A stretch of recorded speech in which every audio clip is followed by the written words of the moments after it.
मैं Umesh Kumar Verma, biology classes. आज हम एक विशेष प्रश्न के बारे में चर्चा करेंगे जो परीक्षा की दृष्टि से इम्पोर्टेंट है, अति आवश्यक प्रश्न है।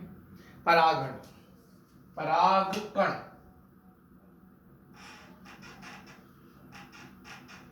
परागकण। आज हम परागकण के बारे में आपको बताएंगे कि परागकण या माइक्रोस्पोर क्या होता है। आज हम इसके बारे में समझेंगे। तो देखो, सबसे पहले तो मैं आपको ये बताना चाहूंगा कि जो परागकण जो होता है ना, वह अगुणित होता है। अगुणित का मतलब होता है उसके पास एक केंद्रक होता है, ठीक है ना, आई मीन हैप्लॉइड। अच्छा, दूसरी बात क्या है कि जब एक ही केंद्रक है तो इसका मतलब होगा कि तो एक कोशिकी होगा, क्योंकि एक कोशिका के पास मोस्टली एक ही केंद्रक होता है। ठीक, पहली बात। दूसरी बात है कि यह जो अपना जो परागकण जो है वो आकार में अगर देखा जाए तो ये गोल आकार का होता है ना। इसके भीतर रिक्तिकाएं देखने को मिलती हैं। ठीक है, तो अपन एक एक करके इसके बारे में पहले स्टडी करेंगे। देखिए सर, आप चित्र में देख रहे हैं कि हमने एक गोल संरचना खींच रहे हैं, जिसे हम पराग कण कहते हैं, माइक्रोस्पोर कहते हैं, और हमने इसके दो स्तर बनाए हुए हैं। हमने इसके दो स्तरों का निर्माण किया है इस प्रकार से। ठीक है, दो स्तर बनाए हैं हमने। एक परागकण के दो स्तर होते हैं। परागकण जो है वो दोहरी संरचना से मिलकर बना होता है, और इसका जो बाहरी स्तर होता है उसे हम बोलते हैं बाह्य चोल। इसे हम बाह्य चोल के नाम से जानते हैं। इसे हम क्या कहते हैं? बाह्य चोल कहते हैं। अगर बात की जाए तो यही हम इंग्लिश में इसे एक्साइन बोलते हैं। इंग्लिश में हम इसे एक्साइन बोलते हैं। क्या कहते हैं? एक्साइन बोलते हैं। ठीक है ना।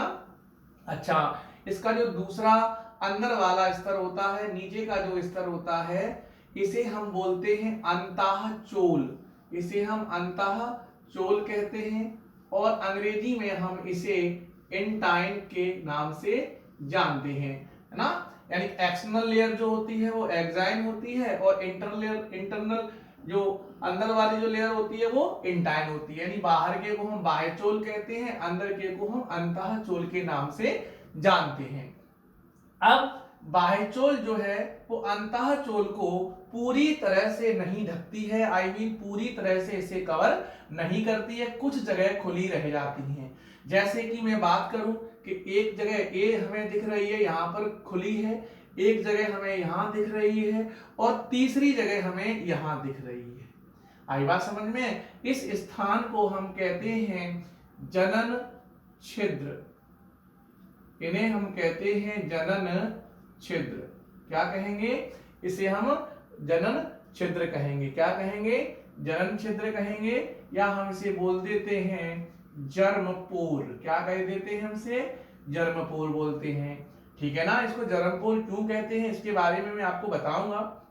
और हाँ, एक बात और देख लो, जैसे मैंने आपको बताया कि यहाँ पर 3 जनन छिद्र होते हैं। 3 ही क्यों? ज्यादा क्यों नहीं हो सकते हैं, या इससे कम क्यों नहीं हो सकते हैं? तो मैं आपको बता दूं कि जो द्विबीजपत्री पौधा होते हैं, द्विबीजपत्री, जैसे कि अपना चना है मस्टर्ड है, आई मीन सरसों है ना, मूंगफली है, ये द्विबीजपत्री पौधे होते हैं। इनमें 2 बीज पत्र होते हैं, आई मीन ये डाइकोटिलीडन्स होते हैं। डाई मीन्स 2 कोटिलीडन्स, है ना। और जो द्विबीजपत्री पौधे होते हैं उनमें ज्यादा 3 जनन छिद्र होंगे, 1 2 3। और जो मोनोकोटिलीडन्स होते हैं, आई मीन एक बीजपत्री पौधे होते हैं, उनमें केवल एक ही जनन छिद्र देखने को मिलता है। इस बात को आप ध्यान रख लीजिए। कई बार एग्जाम में ओटी में पूछ लिया जाता है कि द्विबीजपत्री में का जो परागकण होता है उसमें कितने जनन छिद्र होते हैं, और एक बीजपत्री पौधे के जो परागकण होते हैं उसमें कितना जनन छिद्र होता है, तो 1 होता है। इसे याद रखना, ठीक है। अच्छा, अब हम बात करते हैं इसके अंदर वाले भाग का। अंदर अगर देखें तो इसमें रिक्तिका देखने को मिलती है, आई मीन वैक्यूल, यानी हम वैक्यूल बोलते हैं, ये रिक्तिका देखने को मिली, ये आपकी रिक्तिका है। इसमें एक न्यूक्लियस आई मीन एक केंद्रक होता है, ये केंद्रक है, मध्य में इसके क्या पाया जाता है, केंद्रक पाया जाता है। समझ में आया, क्या पाया जाता है, केंद्रक। तो अब इसको हम एक बार और पढ़ते हैं। जो हमारा परागकण होता है वो अगुणित होता है। कैसा होता है भैया, अगुणित होता है, हैप्लॉइड होता है, अगुणित होगा, पहली कंडीशन। दूसरी कंडीशन अगुणित है तो इसका मतलब है कि ये एक केंद्रकीय है। कैसा है, एक केंद्रकीय है, एक केंद्रक से मिलकर बना होता है। एक केंद्रक है इसका मतलब होगा कि ये एक कोशिकीय है। कैसा है, ये एक कोशिकीय होता है। समझ में आई। बाह्यचोल एक्साइन जो है, जो बना एक्साइन जो लेयर जो देख रहे हैं वह एक स्पेशल पदार्थ से बनी होती है, स्पोरोपोलेनिन। स्पोरोपोलेनिन से मिलकर बनती है, जो एक ऐसा पदार्थ होता है कि प्रकृति में किसी भी पदार्थ के साथ कोई भी अभिक्रिया नहीं करता है। इसीलिए यह जो लेयर जो है वो कभी नष्ट नहीं होती है, जैसी है वैसी ही बनी रहती है। प्राचीन काल में, एशियन टाइम में बहुत सारे ऐसे परागकण मिले जिनकी बाह्य चोल को पता लगाकर ही परागकण की पहचान की गई कि ये किसका परागकण है। और इसका जो अंतः लेयर होता है, जो अंतः चोल होती है, वह सेलुलोज से मोस्टली बनी हुई पाई जाती है। ठीक है, अच्छा इतनी बात समझ गए, इसे आप याद करके रखना, ये मोस्ट इंपोर्टेंट है। क्यों, क्योंकि एक ऐसा हाई रेजिस्टेंस पदार्थ होता है, एक ऐसा पदार्थ है जो संसार में किसी भी प्रकार की जैविक, भौतिक और रासायनिक क्रिया नहीं करता है। अब आप कैसे लिखेंगे इसे पूरा कंप्लीट करके, अब मैं आपको वो बता रहा हूं। आप लिखेंगे कि परागकण अगुणित होता है, कॉमा एक केंद्रकीय होता है या एक कोशिकीय होता है। इतना लिखने के बाद आप लिखेंगे कि परागकण हमेशा दो झिल्लियों से मिलकर बना होता है, दो लेयर से मिलकर बना होता है। बाहरी झिल्ली को हम बाह्यचोल या एक्साइन कहते हैं, अंतः झिल्ली को हम अंतःचोल या इंटाइन के नाम से जानते हैं।